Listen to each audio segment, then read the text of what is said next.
Hi, I'm Tom, coming to you from the Don't Screw It Up workshop and world headquarters in Cleveland, Ohio. Thank you for selecting this video. In today's video, I'm going to tell you how to improve the sound on the BT-122 Leslie Bluetooth speaker. This is known as the Baby Leslie. This came out about 2 years ago. I'm an organ player myself, and when I saw this advertised, I said, I gotta have that. It looked so cool. So I put it on my Christmas list. Luckily, the missus was checking out my list. She bought it for me for Christmas. Thank you. I probably bought her a toaster or something. But I got this, I hooked it up to my iPhone, and I started to play it, and it just doesn't sound very good. It sounds kind of bassy and muffled, and I've never been able to get a decent sound out of this thing. So I went on the internet, and I found that other people were saying the exact same thing. They're all commenting that they have other Bluetooth speakers that sound a lot better than this one. They were kind of disappointed with it based on the price, because it's a little pricey, but it's also, you know, an exact miniature replica of the venerable Leslie 122. This was used on all the famous rock and roll recordings in the world. I know a little bit about Leslie's. I actually have one in my shop sitting right over there.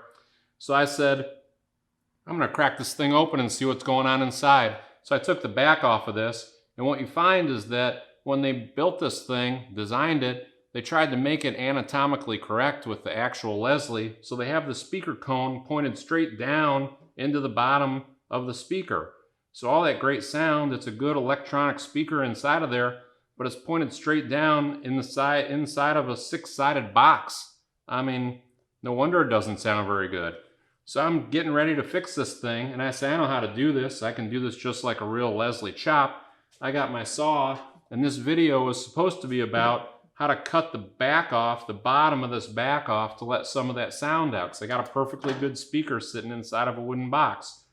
Then right before I got ready to cut that open, I thought, maybe I should try the equalizer setting or see if there's a way to EQ that bass out of here before I actually perform surgery on my workbench here.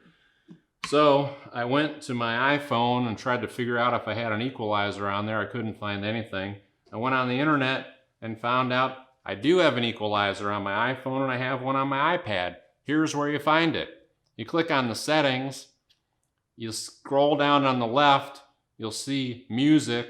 Click on music, you'll see a menu on the right. Scroll down, down, down on that. You see near the bottom EQ. That stands for equalizer. Click on that. Mine was off. You open that up. There's 24 preset equalizer settings in here on my iPhone and my iPad. I didn't know about that. I clicked on treble booster. That worked. I click on bass reducer. That dramatically improved the sound. You got all kinds of settings in here. This thing actually sounds pretty good. So go to your iPhone or your iPad or whatever device you're using to control your Bluetooth speakers and look for your EQ setting. Most of my other Bluetooth speakers worked fine. I just hook them up, I pair them, I click the button and the thing works. Not this one. This one takes a little TLC. You got to dial this one in a little bit to get it to work. But wow, this thing dramatically improved with the right equalizer setting. So thank God I didn't have to cut this thing open, but I'm ready to. I mean, I'll do it if I need to. So what I'd like for you to do is see if you can improve the quality of yours with your EQ settings on your device. Leave your results in the comments. We'll see if we can share your experience with other people so that we can get this Baby Leslie working on more people's desks, more people's offices, more people's workshops. I mean, this thing's got to be played more. Hardly played this thing in 2 years, for Pete's sake. I mean, I feel stupid. I've had this sitting on my desk. I didn't play it because I didn't like the sound. And all along, just like on The Wizard of Oz, the answer was right before my eyes the whole time, right on my iPhone, right on my iPad. Just had to click the button. Thing works perfectly fine. Give it a try on yours. Thanks for checking out my video. Good luck on your next project, and don't screw it up.